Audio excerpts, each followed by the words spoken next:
some individuals around the country, throughout the nation today, they were visiting friends and celebrating with neighbors the fact that they did not have to work today on the National Labor Day observance. Meanwhile, unions and community groups, they joined forces for the Labor Day protest against President Donald Trump and billionaires.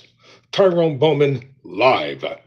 According to USA Today, labor unions and community activists gathered for mass protest on Labor Day, hoping to remind Americans of the power of the working class at a time when billionaires are playing an outside role in national politics. Large crowds have turned out at rallies and marches in major cities, including Boston, Chicago, and New York for the first of more than 1,000 Workers Over Billionaires events planned nationwide. The protests drew mostly modest crowds in small cities around the country, from Scottsdale, Arizona, and Sioux Falls, South Dakota. Several other involved organizations also helped set up the other large-scale protests of the summer, including No King's Day in June and Good Trouble Lives On in July. Event organizers declined to provide official estimates of the number of people attending the Labor Day protest across the country. Colorful handmade signs ran the gamut, featuring slogans criticizing the nation's billionaires, supporting scientific research, and advocating for due process and other constitutional rights. Rallies in big and small cities on Labor Day and the surrounding days are part of an effort to keep the momentum going from other mass demonstrations and keep pressure not only on President Donald Trump, but also the billionaires who support or benefit from his administration. It's important to show that there is opposition to the Trump billionaire agenda in every community, big and small. It's not just cities that are united against what's happening. It's all towns, it's small towns that voted overwhelmingly for Trump. Squab Bahati, executive director of Action Center on Race and the Economy, told USA Today it's very important to show the opposition is there in all these. Is what they meant to say is this. It's good to show the opposition that they are in all these places. Across the street from the Trump Tower in New York, several hundred protesters gathered on Fifth Avenue. Demonstrators occupied a sidewalk handing out chicken tacos. Chants including New York is a working town were led by organizers and a brass band. The White House did not respond to a request for comment on the protest on August 28th. Instead, it provided a quote from Vice President J.D. Vance about Democrats not voting for the GOP tax and spending bill, and a quote from the White House Press Secretary Caroline Leavitt's press briefing about Labor Day. So why would the Democrats have voted for the tax bill? Why would they vote for the big, beautiful bill, quote unquote, when it's diametrically opposed to everything that working class people stand against? President Trump believes that American workers are the heart and soul of our economy and our national identity, which is why he's championed an agenda that puts them first always, she said. Well, let's read this next paragraph. The events locally organized and tailored to local concerns are led by labor organizations, including the AFL-CIO, national advocacy groups such as Mayday Strong, Public Citizens, and Indivisible, as well as dozens of local advocacy groups. Some began late last week, while others will continue throughout the first week of September.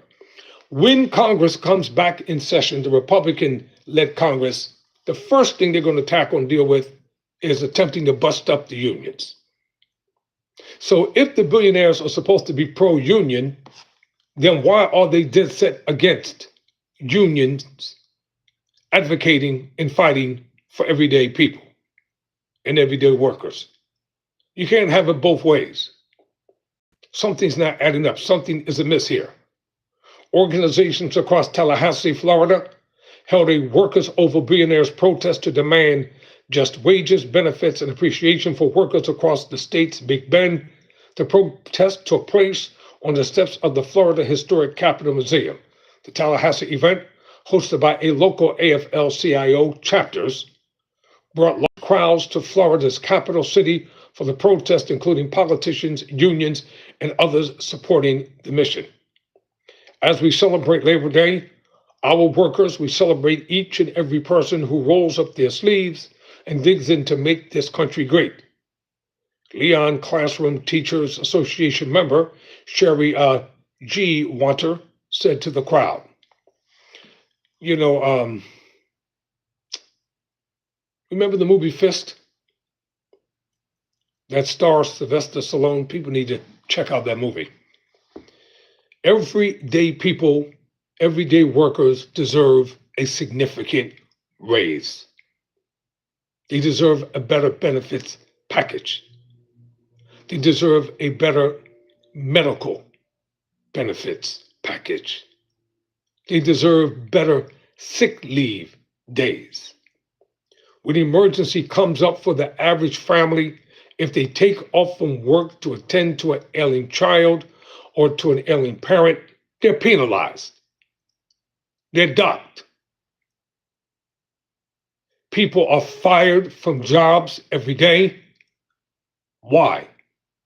Under the innocuous phrase, well, they just did not fit the criteria of what we're looking for, and that's a lie.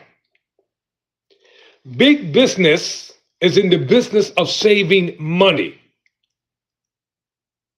cutting cost measures, not helping everyday working class people. That's what big business is about. Billionaires don't give a damn. Let me just put it that way. They don't give a damn about everyday people, about their suffrage, their plight, and the things that they're dealing with. All they care about is shareholders' profit margin, bottom line. How much money are we making on the stock market? That's all they care about, profits. So protesters throughout the event held signs in support of workers' rights and against Trump, with messages similar to those of the No Kings protest from June. As cars passed the demonstration, some stopped and honked their horns in solidarity with the crowd. Protests also took place in several of other Florida locations, including Fort Myers, Palm Beach, Port St. Lucie, and Vero Beach.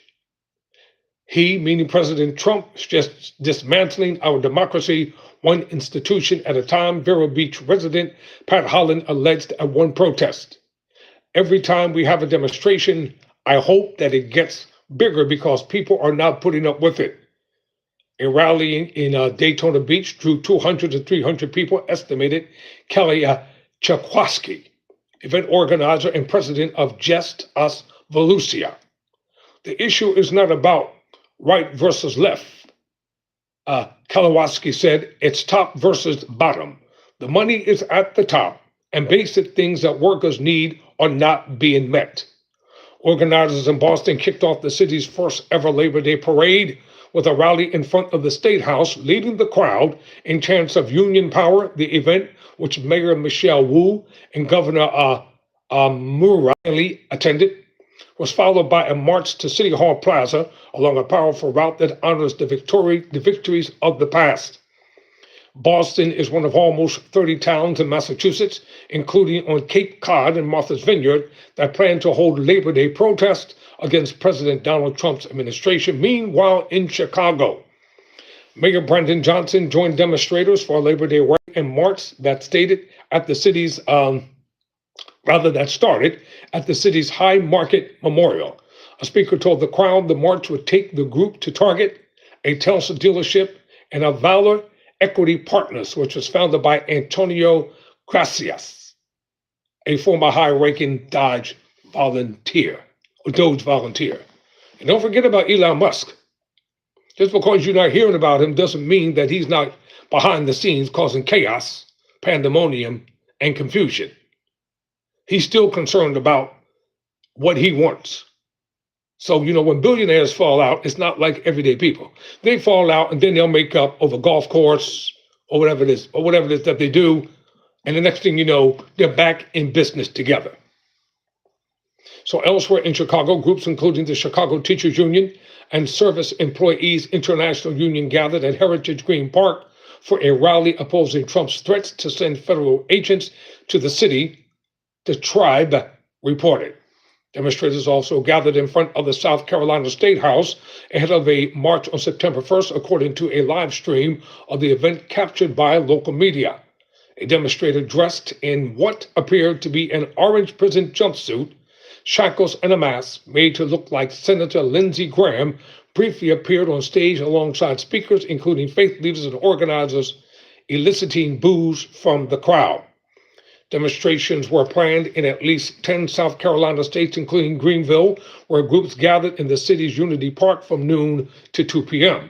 Local groups, including 5501 South Carolina, the Greenville Progressive Coalition, and Indivisible Upstate South Carolina, were also organizing Bridge the Gap Upstate on Labor Day.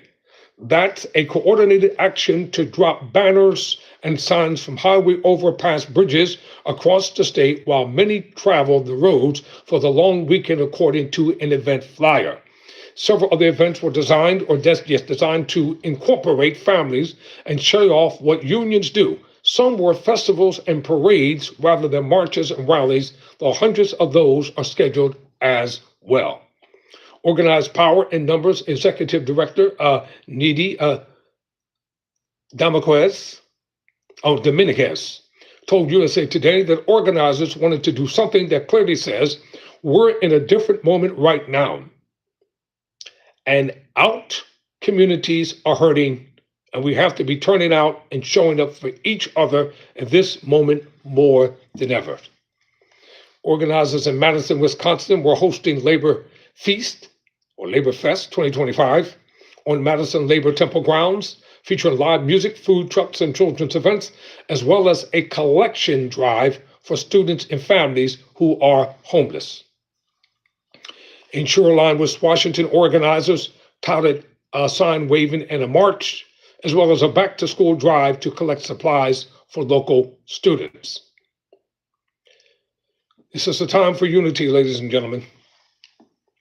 And I've stated over and over and over again, and I'm going to continue to say it because it's true. Inflation is up, unemployment is up, homelessness is up, Medicare, Medicaid is being slashed in half, families that need EBT food stamps slashed in half, individuals who need dental care slashed in half, individuals who need assisted senior living housing slashed in half. Funding to cities has been slashed in half. The only people who are profiting from anything are politicians and billionaires who go along to get along and don't cause any problems. Some of the protests and rallies will target particular corporate actors that are really helping drive the authoritarian agenda. That includes people and companies that have donated to Trump's political action committees, those who worked for Elon Musk's Department of Government Efficiency, or who have financially benefited from moves by the Trump administration. Some events include marches or rallies outside their homes. Yes, Elon Musk has benefited greatly from his time at the White House, I should say. So I don't really pay him any mind because he's a part of the problem, not a part of the solution. Someone says I'm struggling right now. Everybody's struggling. We're all feeling the ill effects of what's going on in this country and what's going on in this nation. But when people idly sit by and don't say nothing, those who are in power will continue to do what they're doing and more. Never surrender, never quit.